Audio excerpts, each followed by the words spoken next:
The acute stress reaction must have resulted in a first-time seizure and the dissociative stupor that followed. I was unable to make appropriate responses to the nudges of the man who stood over me as I lay across the planter. The police officer scrutinized me under the beam of a flashlight. Then he worked the key in the door and let himself in. A moment later, I heard his transceiver crackle inside. I think I tried to pull my legs into the planter at some point. Or did I try to heave myself to my feet by holding on to the rim? A long time had passed, it seemed, with the building still in silence and darkness. Zoe's door was closed again, and I remember gripping the plants and groaning in the dark. I cannot say how long. Then I heard the deep guttural sounds in the stairwell, someone sitting on the stairs above. Those were echoes of my own terrified, fitful breathing, but I did not know that then. I had no sense of inner space, the place inside me where my consciousness began.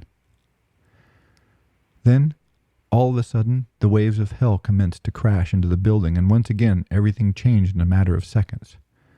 First, there was the shrill clang of the front door in the vestibule downstairs, the heart-rending clamor of the tactical unit in the stairs, their lights dancing in the staircase like silver shafts.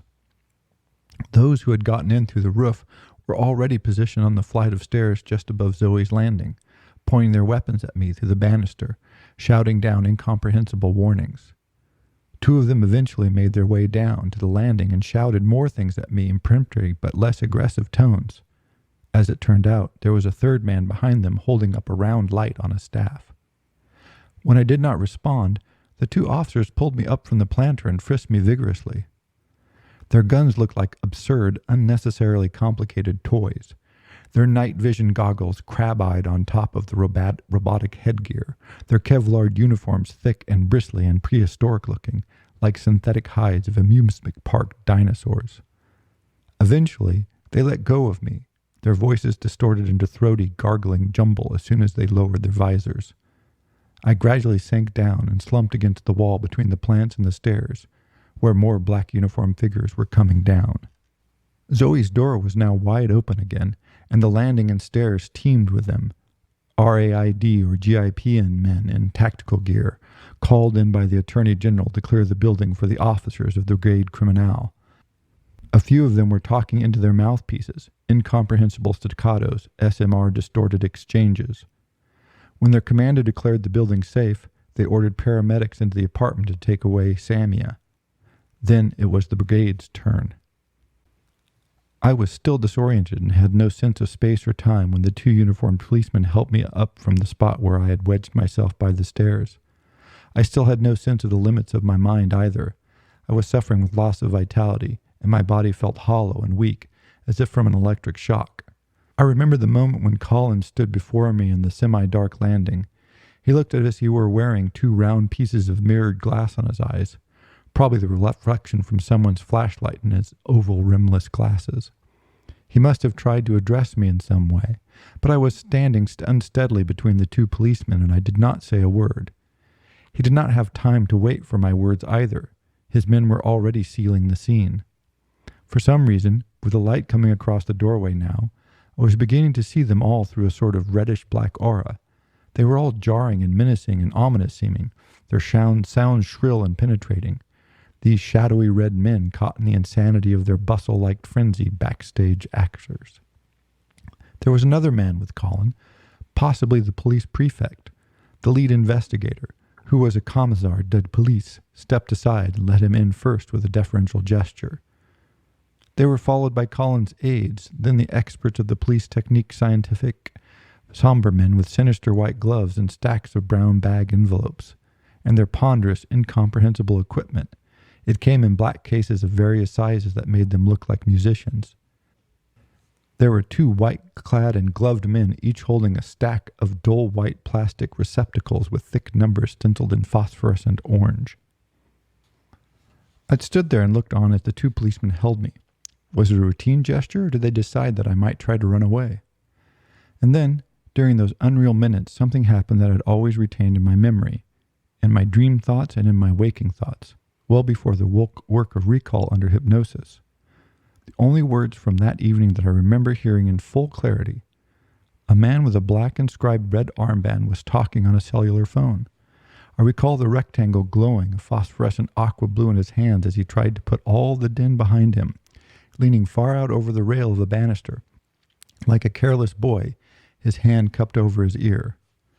Apparently, somebody somewhere in the outside world was worrying about the size of the building, and the red-sleeved man was working on allaying their concerns, even as he peered into the dark downward gape of the stairwell, as if he was testing how far out he could lean over before he went over. The officer was almost shouting into his cell phone, hopelessly trying to be authoritative and convincing in the middle of the madness. "We're working on the lights. The stairs are very roomy. Believe me, it is an old building with a very wide, roomy staircase. No, the landing is huge. We'll let you know when we're through." He was so close that I could have reached out and touched him. This man's whose inscrutable words are the only utterances I have kept safely locked in my memory all along. All at once, I began to shake and whimper. "It's all gone," I remember saying. The reaction of the two officers was to turn me around and help me sit down on the stairs. One of them leaned over me and tried to tell me something, but all I could register were the distortions of his face through the translucent rim of the reddish-black aura. That face looked like an empty rubber mask wobbling without support. His colleague was shouting something on the transceiver as the men of the brigade ran in and out of the apartment. As I sat on the stairs, I suddenly began to feel that I literally did not know where to turn, that I was literally about to lose my head. Was the building going to be invaded by another onslaught of piercing cacophony? Or maybe it was just my head, my nerves imploding in the cavernous recesses of my mind. I put my hand over my ears and sat with my face cradled between my knees. Time kept pounding and grinding inside of me, its horrid, inhuman relentlessness. I was drowning on the stairs, hugging my shins hard with my face pressed against my knees. I wound up instinctively trying to revert to the fetal position to keep myself from flying apart, but the pressure was choking the air from my lungs and creating further anguish. Now the paramedic called in by the officer stood before us with an orange kit in one hand and a thermal blanket in the other. She laid down the kit and put her hand on my arm. One of the officers helped me to stand up. Then he walked down one flight with me, helped me sit down the stairs, and stepped aside for the paramedic, who spread out the thermal blanket on the floor and had me lie down on my back. I do not remember what she was telling me as I lay down in the dark, but I know that her words had to do with the pace of my breathing. She kept reminding me to breathe, to control my rhythm, to hold the air within my chest for a few seconds, to visualize my chest expanding with my breathing. Many times she had to hold me down and keep me on my back when I grew agitated and wanted to go back to the fetal position. She kept holding me and talking to me all the while. The woman's presence was the only thing that kept me together during those dreadful moments following the seizure. After a while, I don't know how long, I had to walk back up the stairs with the two policemen. It was time to face Collin. I was quite probably still in a deep stupor because I had no depth perception and no sense of time or place. The world around me was shaky sequence of visual impressions blinking on and off like some disconnected scraps from a film, sometimes shockingly sharp, sometimes funny, fuzzy, and depthless. The lights were back on now, and my aura had turned even more somber. The men of the police technique at Scientific were exiting one by one, looking grave and gloomy. Collin wanted me to leave with him right away. A policewoman standing by had a fresh shirt for me. And now, under a light of color of rusty water, I found myself face to face with another form of silence, almost as dreadful as that a while ago. The hush of shocked and shaken men filing out with the dark mark of unreality and disbelief etched into their leaden faces. Collin was as livid-faced and harried as the others, and he appeared to be very much in a hurry. Still, as he addressed me, he managed to come off as almost mild-mannered, and yet the firmness of his mind was starkly visible, in his body language, the relentless urgency of his gaze. He knew the hours ahead were going to be long and crucial. When I could not begin to slip out of my shirt, he unbuttoned it for me and asked his assistant to help me with a fresh one. Even then I sensed an undercurrent of deep disdain in the intensity of his silence. A significant part of this man was the ominous mass of inner outrage that he was capable of using to get things done, a force tightly packed and walled inside him, like insulation material. Among the memories I was able to retrieve after my injury, That first isolated minute outside the building looms like a freeze frame on a screen. And yet even now, as I try to put the scene together, I can still feel in my body powerful residues of the living sensations. I remember quite precisely how I felt out of the sidewalk, the shiver of loss and disorientation that ran through my frame, the stink of exhaust fumes from the idling vehicles on the square, Collin standing close behind the ambulance outside the door, instructing the 2 police officers to take me to his car, his face fiery in the red glow of the taillights. The horrid reality of what had happened and what we were about to do must have dawned on me as I stood there. The realization caused my body to react with fright, and I began to panic and wanted to turn back at the sight of all these vehicles, some of which were starting out ahead of us. At any rate, I certainly resisted following the 2 men to Collin's car and stood on the doorstep, virtually within arm's reach of the ambulance. The 2 officers did not insist, but they kept holding me, while the commissar spoke with one of the paramedics through the passenger's window. Even so, Collin was intent on keeping me out of his way. I think he did not want me to see my sons brought out and taken away. He turned around and barked something at the men, and this time they did force me into his car. And now I was sitting in the back of an idling police vehicle with a driver standing by and 2 officers keeping watch outside. And before long, the man of power who controlled all these men of power got in with his assistant, and we drove off into the early dawn, the last hour of quiet before the city began to stir. The car was racing down the deserted street, yet I remember Rue Saint-Hilaire with stunning intensity, the spikes bristling the spearheads on the fence of the Jardin Plants, the rectangular stone frame of the diminutive corner gate mottled with moss and lichens, the somber mass of trees inside the garden, towering and brooding and forbidding in their height and their gloom, like mounds of charred rags and bones. All of it sliding away behind us second by second as we sped down Rue Buffon towards the Place Faubert and across the Austerlitz Bridge, with the arched iron hulk of the trestle bridge looming farther downstream, the jagged skeleton of a prehistoric beast etched black against the blush wine sky. There are many structures of familiar buildings that come back to me from the fleeting visual impressions of that crossing, buildings and monuments along the riverside that were silhouetted against the first streak of dawn, mental images that I was able to recall with increasing lucidity over time, well before I decided to use our online satellite imagery to trace out the route we pursued. Part of me must have known and retained where I was amid the chaos. We were driving over the same stretch of river that I had crossed with Anaël on our first night out together. Our car glided down the ramp and we swerved left on the Pompidou Expressway, picking up speed again along the Seine, the early barges dark and bristly in the gray water.